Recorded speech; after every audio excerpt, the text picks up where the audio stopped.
Today I got my first guest here on Confessions and Convictions. I want to welcome to the show the man who led me to the Lord, my big brother, Gabriel Gomez. You look confused. I don't remember that. I led you to the Lord? You led me to the Lord at the kitchen table. Let me jog your memory here. You asked me when I got saved, and I said I don't think I've ever said that prayer. Okay, you were the first to say the prayer with me. I'll put it that way. I don't remember.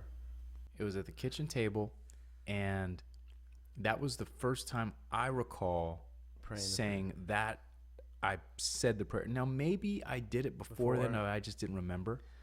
But I remember the next day at school raising my hand excited to tell the teacher, I said the sinner's prayer yesterday. I got saved. And she didn't seem very excited. She just said, oh, that's good. Like, what school is this? The academy. You were already in Hillside and you never... I mean, I probably did, but you were I never... a child, you were still young. I never personalized it. Because if I did it, then I would have probably like 12 and you would have been probably like 7. So you were probably still young. I think I was about 8 or 9 years old.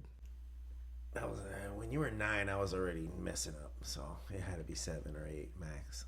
Oh boy, I've been getting the story wrong then. Yeah, because 14, you was 9, and I did it when I was 14. So maybe I was more like 7 or 8 years old. Like, I don't even remember this, but I was in 2nd or 3rd grade. So Okay. You were in 7th or 8th grade? No. Yeah, 7th and 8th is when You were in 8th or 9th grade. Okay. Yeah. Anyway, my big brother led me to the Lord. I'm so thankful for him and him being a blessing in my life, and especially in those early years. And he's been a great supporter on my missionary work. And he just moved to Austin, Texas, which was a journey for us both. I helped him move out here and went to church today earlier. And we've just been talking a little bit about the journey of our life, spiritual journey. And just wanted to ask a couple questions because I know we got to get going. But number one, if you can just share your salvation testimony.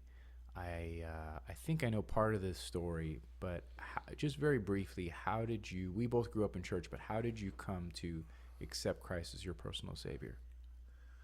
Well, Dad sat me on his bed. That's my first recollection. So your first recollection, and I'm sure that was the first time because I was pretty young too. I was like 7 or 8 probably, or maybe 9 the max. Yeah, Dad sat me on, and of course your memory is just like, you don't have perfect memory, but my vivid memory is of that. And even he says that he's like, I led you to the Lord. I was like, yeah, I know, I remember. And then he took me to get baptized right after that, but I was afraid of the water. Like I thought, I was like, is he gonna drown me or something? So I started crying. And they brought me back home, and I like he was kind of disappointed, but he kind of didn't really know what to do, so it's kind of like that. So I just kind of put it off, and then I didn't get baptized till I was 11, to 6th grade. Me and Gregory, my buddy, were coming on the church bus, and he actually convinced me to get baptized. Like I was not even. He was the one. He's like, "Yeah, man, let's get baptized," and I was like, oh, "All right, yeah." So. Got baptized when I was 11. Yeah. Now, there was early on in our going to the Christian school and the excitement of the new building, the new church building we had. I think it was 1994, 95. That was a very interesting time. It was a very special time. You wanted to be a preacher. I wanted to be a missionary. I wanted to be a missionary to Africa. You wanted to be a preacher, and obviously there's been a lot of ups and downs in our lives, but that was a very special time. Can you just like take us back to preaching to the neighborhood and what motivated you and what got you on fire for living for God and being a preacher?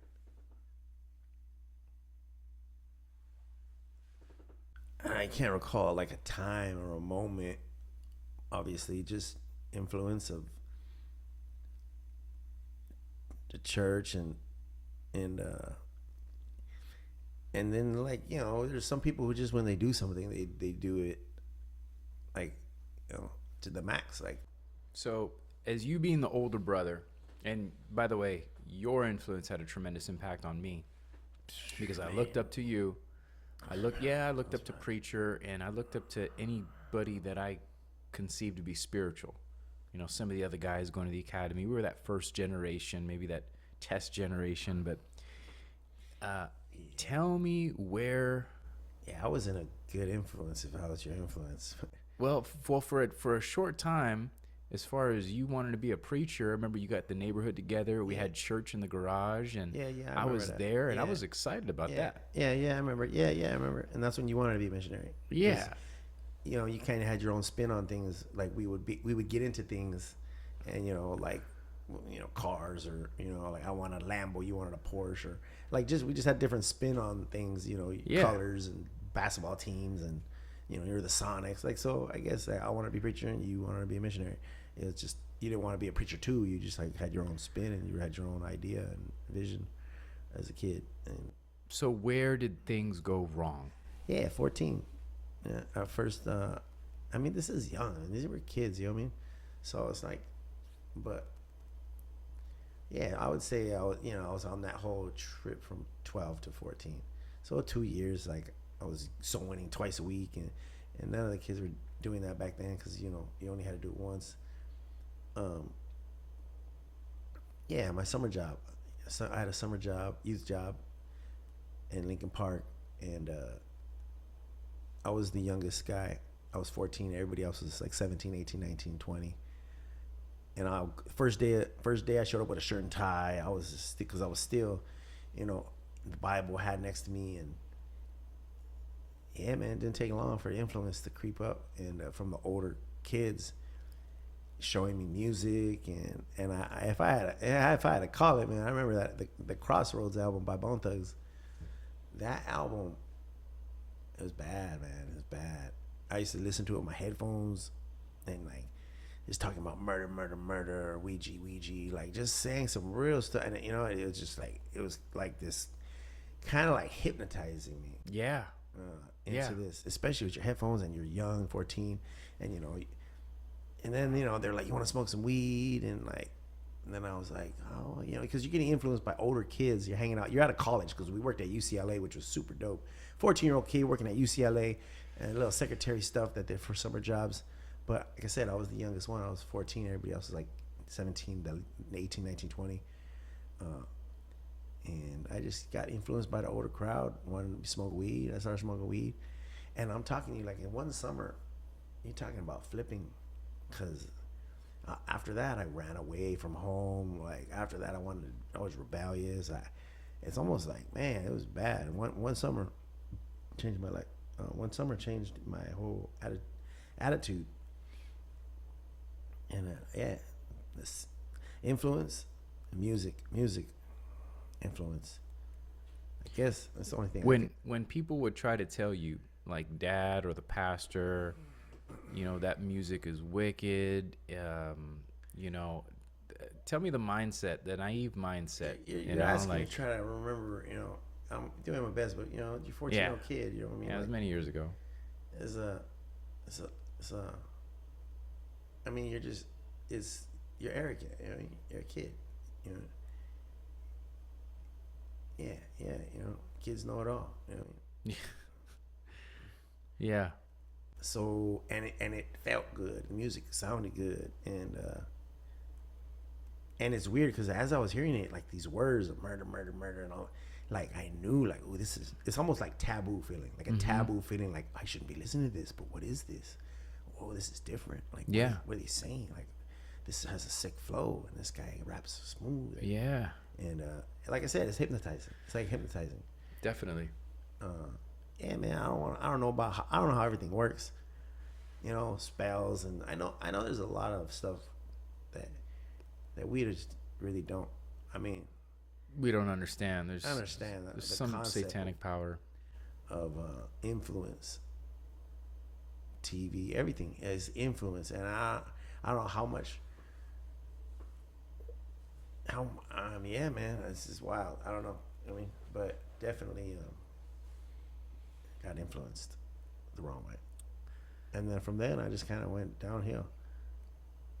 Drugs, selling drugs, doing gangs, getting people shooting, like, motorcycles, clubs, partying, drinking alcohol, drinking and driving. Like, I've been spared to, like, do all these these things that people don't come out of. The darkness was close and always around me, but having a candle is like a light barrier. So it's like I'm visiting all the darkness, but it couldn't, like, hurt me or touch me because I've never been hurt. Or like I said, outside of the one accident that put me here, which is, I believe, it's part of my story. But outside of this, I've never been touched. Never been bad at the hospital or God's gracefully. Never like overdosed. Never. I had a few scares, of course. You know what I mean, but nothing. So let me get this straight. You've been obviously spared from death from the motorcycle accident. Spared from heroin addiction, drug addiction, shot at, car accidents, many car accidents, lots of car accidents. Yeah, flipped the car, no seatbelt, no marks. So all of these things that sound like something out of a movie, and you've been spared, and you're still alive today.